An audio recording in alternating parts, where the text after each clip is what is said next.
खरं तर आजचा दिवस नरखेड तालुक्याच्या विकासाकरता एक आनंदाचा दिवस आहे। आधुनिक सुविधांनी सुसज्ज असलेलं नवीन बसस्थानक या ठिकाणी आजपासून सुरू होते आहे आणि एक नरखेडच्या विकासाचा संकल्पनामा जो विधानसभेच्या निवडणुकीमध्ये आम्ही मांडला होता तो संकल्पनामा आम्ही आज पूर्ण करतोय। खरं तर एसटी ही आपल्या सर्वांच्या जीवनाची रक्तवाहिनी आहे। जसं शरीराची रक्तवाहिनी आहे त्याशिवाय जीवन पूर्ण होत नाही। जर शरीरामध्ये रक्तवाहिनी जर ब्लॉक झाली तर हार्ट अटॅक होतो, लकवा होतो, माणूस या ठिकाणी जीवन जगू शकत नाही। तसं आपल्या जीवनातली अत्यंत महत्त्वाची रक्तवाहिनी जीवन जगण्याकरता वाहतुकीकरता ही एसटी आहे आणि त्यामुळं या एसटी बसस्थानकाचं मजबूतीकरण करणे, सुविधा देणे, जनतेला सुविधा उपलब्ध करून देणे ही सरकारची जबाबदारी आहे आणि ही जबाबदारी पार पाडण्याकरता आपले लोकप्रिय आमदार चरण ठाकूरजी यांनी हा खूप पुढाकार घेतला।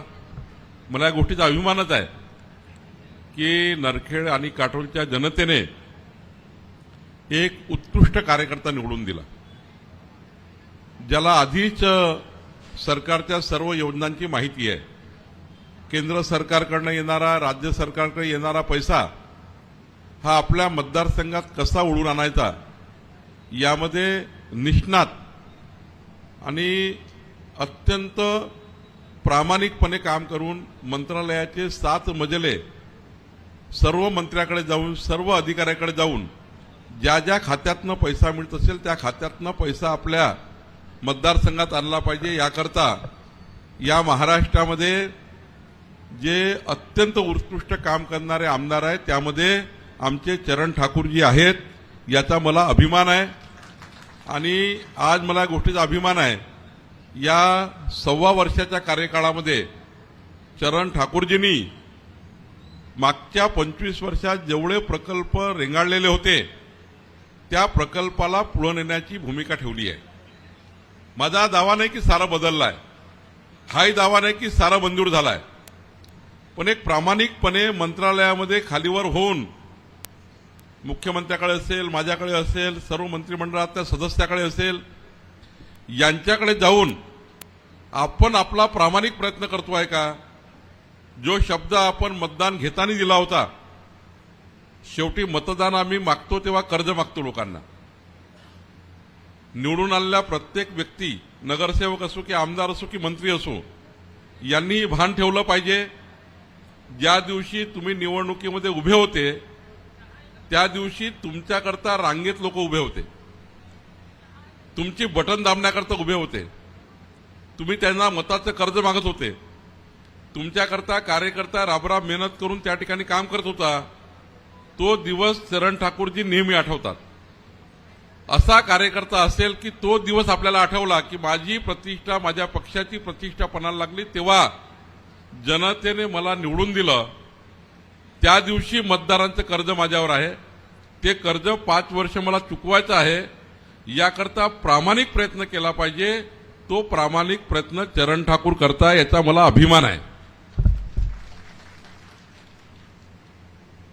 आणि तब्येतीची काळजी न घेता, मधल्या काळात तब्येत खराब होती, पण तब्येतीची काळजी न घेता आपल्या जीवावर आलं तेव्हा तब्येतीत ऍडमिट झाले, शेवटी जीवावर आलं तेव्हा त्यांना आम्ही सांगितलं की तुम्ही तब्येतीची काळजी घ्या, तुम्ही थोडा आराम करा, पण त्यांना आपल्या मतदारसंघाची एवढी लय लागली आहे की 50 वर्षाचे कामं त्यांना 5 वर्षात पूर्ण करायची आहे। आणि त्यामुळं खरं तर आता हे सुद्धा जे बांधकाम होत आहे किंवा लोकार्पण झालं आहे यामध्ये अत्यंत महत्त्वाचा पुढाकार चरण ठाकूरजींनी घेतला। शेवटी सरकारला मंत्रालयातल्या 7 मजल्याच्या बिल्डिंगवर दिसत नाही कुठं काय असतं, आमदारांना सांगावं लागतं। आपापल्या भागातले आमदार सरकारसमोर मांडतात, विधिमंडळात मांडतात, सरकारसमोर प्रश्न मांडतात, सरकारचे मंत्री उत्तर देतात आणि मग त्यातनं पैसा येतो। तर पालकमंत्री म्हणून मला काय माहित आहे नरखेडमध्ये काय काय केलं पाहिजे, काही गोष्टी मला माहित होतात पालकमंत्री असल्यामुळं, पण कुठल्या कामाला कुठला निधी दिला पाहिजे, पालकमंत्र्याकडे कुठले पैसे आणले पाहिजे, त्या भागातला आमदार ठरवतो आणि त्या भागातला आमदार मग त्याचं नियोजन करतं. आज बघा, आपण नरखेडमध्ये काल 35 कोटी रुपये केवळ आपल्या भागातला जो जलसाठा आहे. आज मला या गोष्टीचं वाईट वाटतं की इतकं पाणी उपसलं आपण मागच्या 30 वर्षामध्ये, इतके संत्र्याच्या बागासाठी पाणी उपसलं, एवढ्या विहिरी खोदल्या, एवढ्या विंधन विहिरी खोदल्या की आज आपल्या नरखेडचं पाणी 800 फूट खाली गेलं, काटोल 800 फूट खाली गेलं. आता हे पुढची जी येणारी पिढी आहे 10 वर्षानंतर, 15 वर्षानंतर, 20 वर्षानंतर जे पिढी तुमच्या घरी जन्म घेतला आहे, हे पिढी जेव्हा 20 वर्षाची होईल तेव्हा ती शेतात जाईल, तेव्हा त्यांची जमीन शेतीतली 1200 फूट खाली जाईल. तो मुलगा कधी आम्हाला माफ करणार नाही. बावनकुळेला माफ करणार नाही, कोणत्या सरकारला माफ करणार नाही, ना आमदार चरण ठाकूरलाही माफ करणार नाही, यापूर्वीच्या राज्यकर्त्यालाही माफ करणार नाही. कारण त्याला काय भेटलाय तर 1200 फूट पाणी खाली भेटलाय. आणि म्हणून आम्ही ठरवलं आहे की सर्वात जास्त जर नरखेड काटोलमध्ये काही काम करायचं असेल तर सिमेंट रस्ते नाही करणार, ते कमी करी. चरण ठाकूरजीला मी सूचना दिली आहे, सर्व नगराध्यक्षाला कळवलं आहे, यावर्षी एकही सिमेंट रस्ता बांधायचा नाही.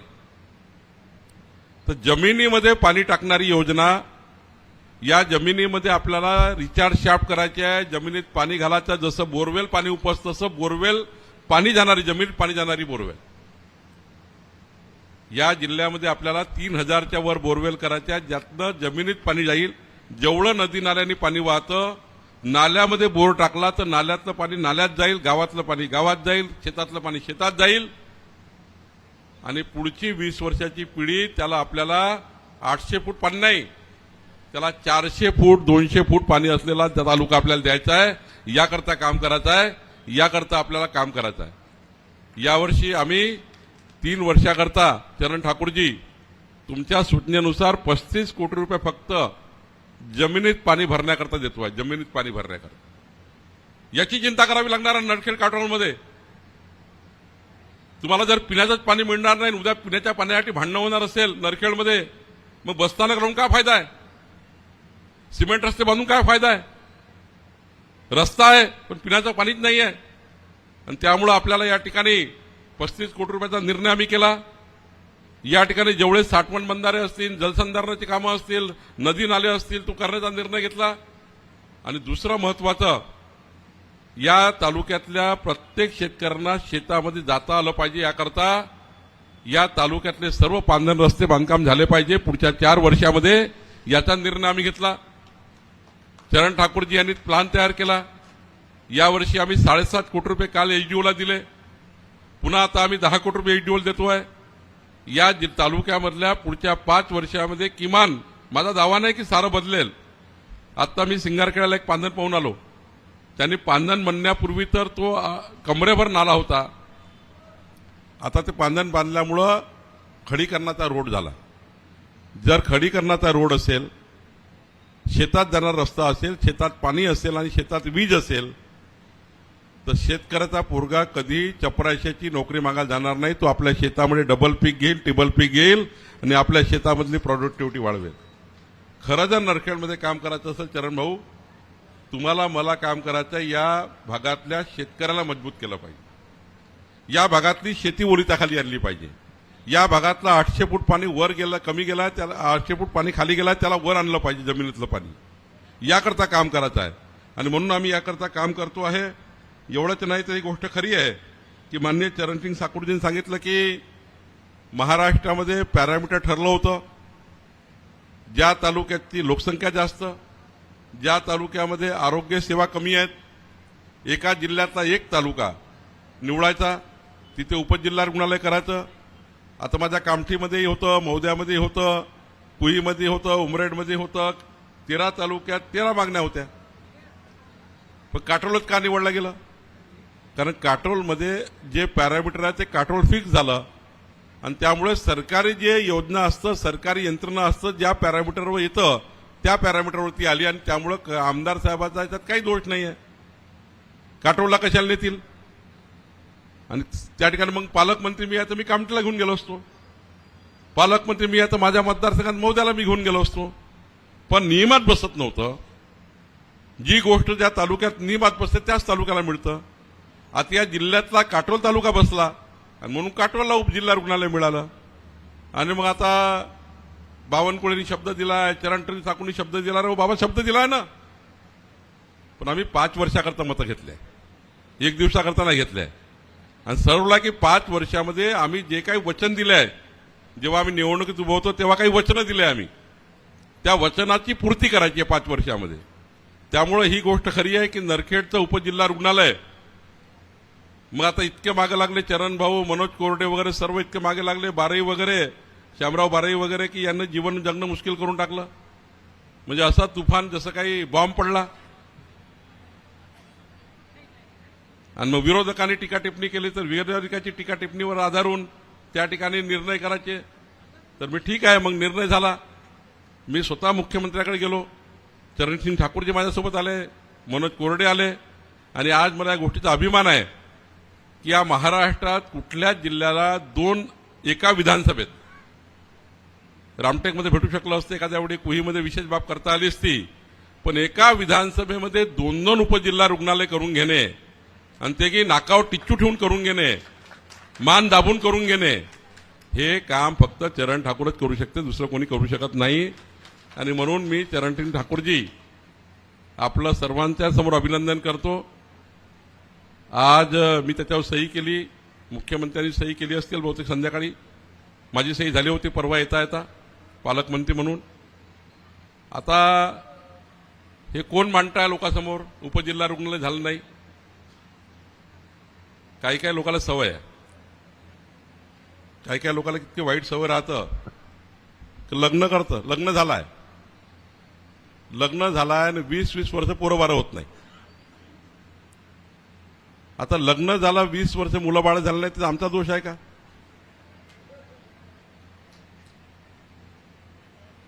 आणि काही लोकांना वर्षभरातच मुलगा झाला, काही लोकांना 2 वर्षातच बाळ झालं. मग आता बाळ यांच्या घरी झालं, मुलगा याच्या घरी झाला, आणि पेढे कोण वाटते? ज्याच्या घरी 20 वर्ष काही झालं नाही. मी चरणसिंग ठाकूरला म्हटलं काही चिंता करू नका, जरी पेढे त्यांनी वाटू दिले, पण लोकांना कळतं बाळ कोणाच्या घरी झालं. आपलं बाळ उसनं घेऊन कोणी बारसं करत असेल त्याची चिंता करू नका. या नरखेडचं उपजिल्हा रुग्णालय कोण करणार आहे? तर देवेंद्र फडणवीस सरकार करणार आहे आणि चरणसिंग ठाकूर आणि पालकमंत्री मी करणार आहे. काळजी करायची गरज. बोलाचा अधिकार केव्हा असतो माणसाला?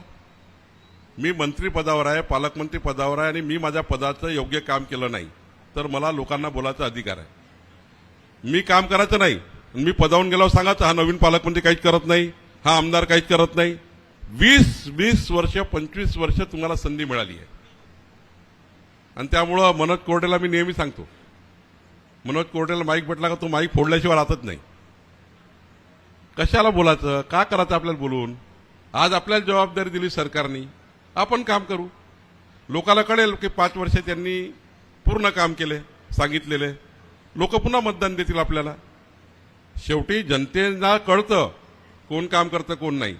त्यामुळं कशाला टीका टिप्पणी करायची? आपण एवढंच सांगायचं, आमचं सरकार, देवेंद्र फडणवीस सरकार इमानदारीने जे जे वचनं नरखेड तालुक्याला दिले आहे चरणसिंग ठाकूरच्या निवडणुकीमध्ये, ते वचन करून पूर्ण करून तुम्हाला नवीन मतदान मागताना आम्ही तुमच्या समोर येऊ.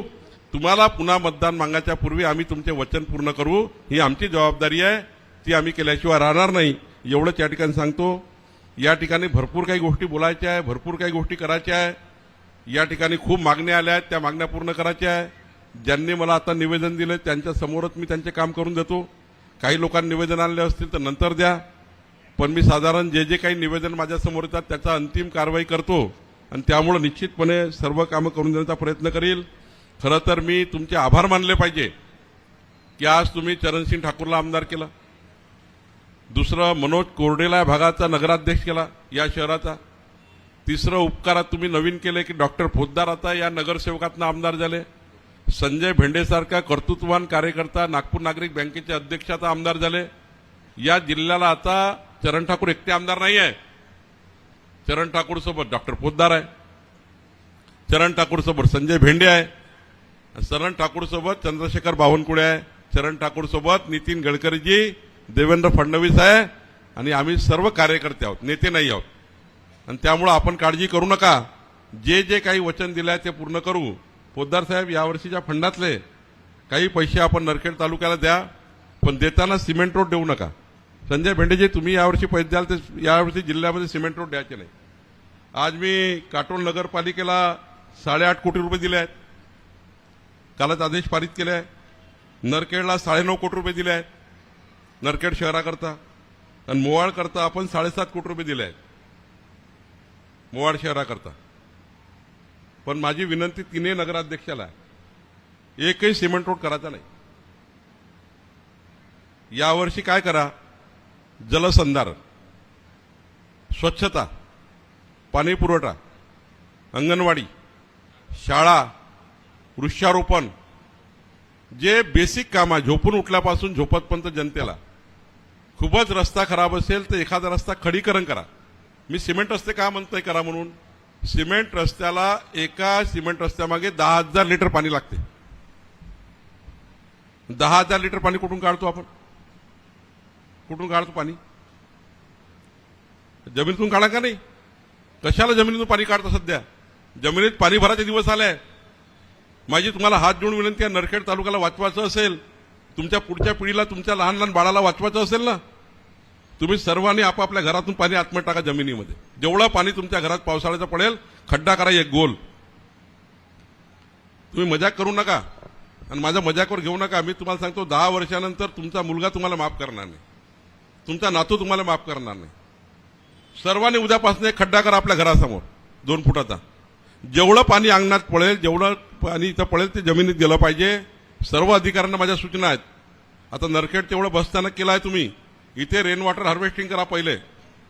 गबने आहे, कोण आहे? हो गबने, तुम्ही पहिले रेन वॉटर हार्वेस्टिंग करा. या नरखेड बसस्टॉपच्या जेवढं पाणी आहे तेवढं जमिनीत गेलं पाहिजे, जेवढं पाणी पडलं इथं आता. आणि इथं झाडं लागले पाहिजे चांगले. 100 नाही, 500 झाडं लावा.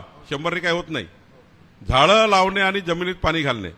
आता मला सांगा, ग्रामीण रुग्णालय होईल, उपजिल्हा रुग्णालय होईल, सारं होईल. तुम्ही आमची विनंती मान्य केली का? मी तुम्हाला जे सांगून राहिलो भविष्य ते मान्य केलं का? तुम्ही आपल्या घरासमोर 2 फूट बाय 2 फूटचा फक्त लहान लहान मुलांना त्या ठिकाणी धोका होणार नाही याकरता जाडीवाडी लावा. पण प्रत्येकाने नरखेडमध्ये माझी विनंती आहे का, तुम्ही सर्व गावगाड्याच्या लोकांनी ऐका, शहरांनी ऐका, मोवाडनी ऐका. तुम्ही 2 फूट बाय 2 फूटचा खड्डा पहिले नगरसेवकाने आपल्या घरासमोर करा उद्या. त्याच्यावर जाडी लावा व्यवस्थित. आणि जेवढं पाणी कचरा काढण्यात गेलं पाहिजे, जेवढं पाणी तुमच्या घरासमोर येईल तेवढं पाणी जमिनीत टाका. हेच भविष्य आहे नरखेडचं. जेवढे रेन वॉटर हार्वेस्टिंग कराल, जेवढं मी वारंवार सांगून आलो पोटतिडकीनं, मला भविष्य दिसत आहे नरखेडचं. मी पाहतोय काय भविष्य आहे नरखेडचं.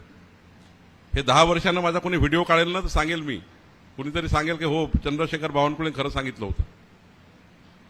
आणि त्यामुळं माझी विनंती कोण कोण ऐकणार नाही हातवर करा.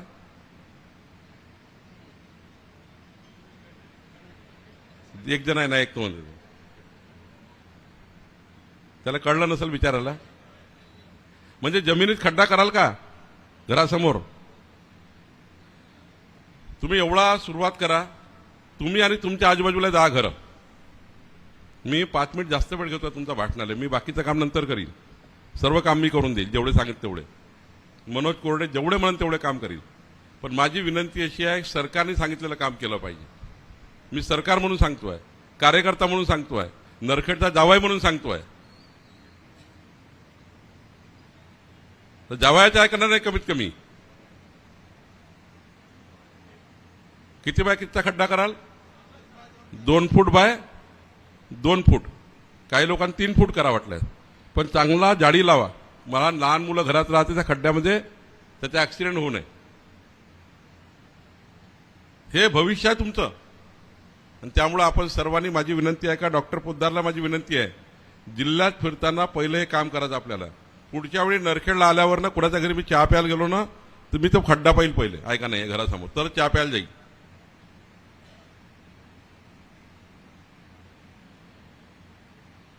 तुमच्या भविष्याचं रक्षण तुम्ही करा. आणि त्यामुळे हे काम करा. माननीय मनोज कोरडे बारेजी आणि माननीय आपल्या सर्व नगरसेवकांनी जे काम सांगितले, मला या गोष्टीचा अभिमान आहे की मनोज कोरडेसारखा अत्यंत उत्साही कार्यकर्ता, ज्याला रात्रंदिवस विकासाची एक संकल्प आहे, तो त्यांनी सांगितला. नरखेडचा सिटी सर्व 15 दिवसात नाही होणार, तो होईल यावर्षी. कारण ते मोजावं लागतं, प्रत्येकाचं घर, त्याची सनद द्यावी लागते, स्वामित्व द्यावं लागतं. असं ड्रोन फिरवलं आणि देऊन टाकलं असं चुकीचाकीचं नाही. ते मोवाळमध्ये करून ठेवलं चूक मागच्या सरकारच्या काळात. मोवाळ ते यावर्षी 6 महिन्यात पूर्ण करतो. मोवाळचं पूर्ण करून त्यास प्रत्येकाला वर्ग 1 जमीन देण्याचं काम मी करणार आहे. क्लास 1 जमीन देणार आहे, फ्री होल्ड करणार आहे. सरकारची जमीन त्यांच्या नावानं करून देणार आहे, जनतेच्या नावानं. म्हणजे आज ती क्लास 2 आहे, गव्हर्नमेंट लँड आहे मोवाडची. मोजणी करून व्यवस्थित जनतेच्या नावानं काम करून द्यायची ही माझी जबाबदारी आहे, त्याचं माझं खातं आहे.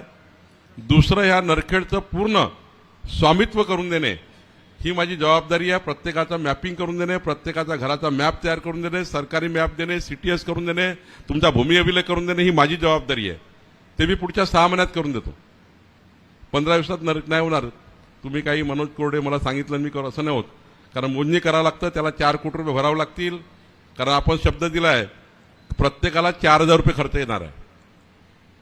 प्रत्येकाचा नक्षा गव्हर्नमेंट मॅपिंग करून द्यायला 4,000 रुपये खर्च येणार आहे. पण मी तुम्हाला निवडणुकीत वचन दिलं होतं, ते वचन मला पाठ आहे. मी नरखेडच्या कुठल्याही घराकडनं 1ही रुपया घेणार नाही आणि तुमच्या घराची प्रॉपर्टी मी मोवाळ आणि नरखेडची बिना पैशाने करून देईल. 4,000 रुपये तुम्हाला माफ करून देईल. कारण तुम्ही कमळाला मतदान केलं आहे, तुम्ही चरण ठाकूरला मतदान केलं आहे, तुम्ही डॉक्टर पोद्दारला मतदान केलं आहे, तुम्ही मनोज कोरडेला मतदान केलं आहे, तुम्ही ढोरेताईला मतदान केलं आहे. माझ्यावर कर्ज झालं आहे मतदानाचं. त्यामुळे एकाहीकडनं पैसा घेणार नाही. 4,000 रुपये प्रत्येकाचे माफ करू आणि कोणालाही पैसे न घेता प्रॉपर्टी कार्ड करून देण्याची जबाबदारी आमची आहे. आणि सोबतच प्रॉपर्टी कार्डही करू आणि पुढच्या काळामध्ये प्रॉपर्टी कार्ड झाल्यावर प्रधानमंत्री आवास योजनेचं गरीब माणसाचं 2.5 लाखाचं घर देण्याचं काम मनोज कोरडे करतील. कारण तेवढे घरं मंजूर करेल तेवढं त्यांना पैसे मिळतील. कारण शेवटी लोकांना घर दिले पाहिजे, एवढंही महत्त्वाचं आहे, तेही केलं पाहिजे.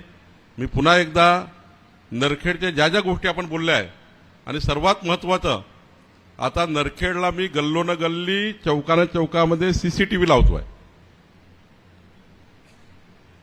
मी जबान दिली होती तुम्हाला बघा की रात्री 2 वाजता जरी माझी बहीण रस्त्याने गेली तरी कोणाची वाकडी नजर करायची हिंमत होऊ नये असं मोवाळ आणि मी नरखेडला शब्द दिला होता. यावर्षी तुमच्या नरखेड मोवाळमध्ये सीसीटीव्ही लावून देतोय.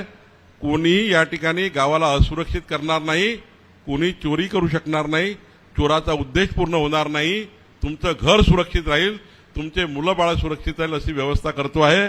या वर्षभरामध्ये तुमच्या शहराला सुरक्षित करतोय. सट्टा जुवेवाले असेल तहसीलदारांचा पीआय, मला कळलं की काही लोक सट्टा चालवतात, काही लोक दारू विकतात. तुम्ही महिला अधिकारी आले आहेत, तुम्ही सर्वांना झोडपून काढा चांगला. हे सट्टा जुव्याने नरखेड तालुका खराब होतोय. आणि माझी विनंती सर्वांना आहे, तुम्ही मला गोपनीय नाव कळवा, तुमचं नाव येऊ देणार नाही सट्टा जुवा चालणाऱ्या लोकांचं. मला SMS करा, मी पोलिसांना पाठवतो. हे लोक जे गाव खराब करतात आहे यांना जेलमध्ये टाकलं पाहिजे.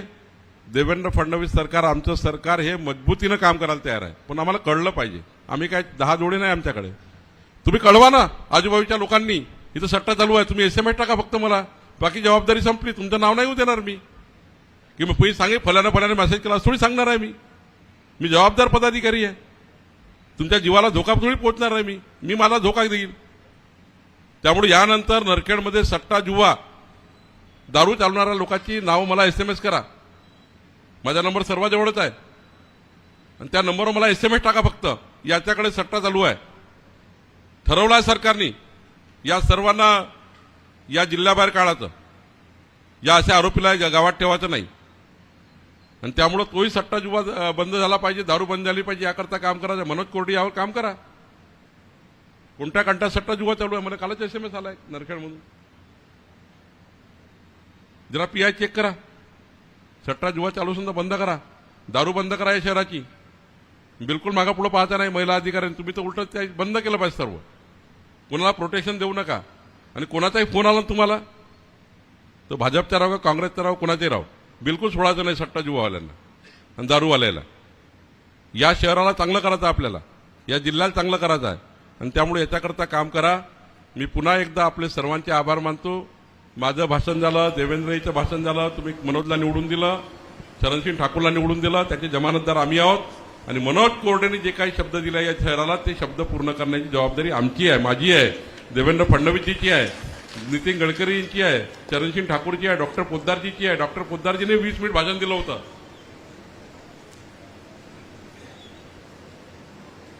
त्यामुळे नरखेडचे प्रश्न डॉक्टर पोद्दारजी अत्यंत चांगले कार्यकर्ते आहेत. भेंडेजी आता आपल्यासोबत आमदार आहेत. त्यामुळे आम्ही सर्व मिळून काम करू.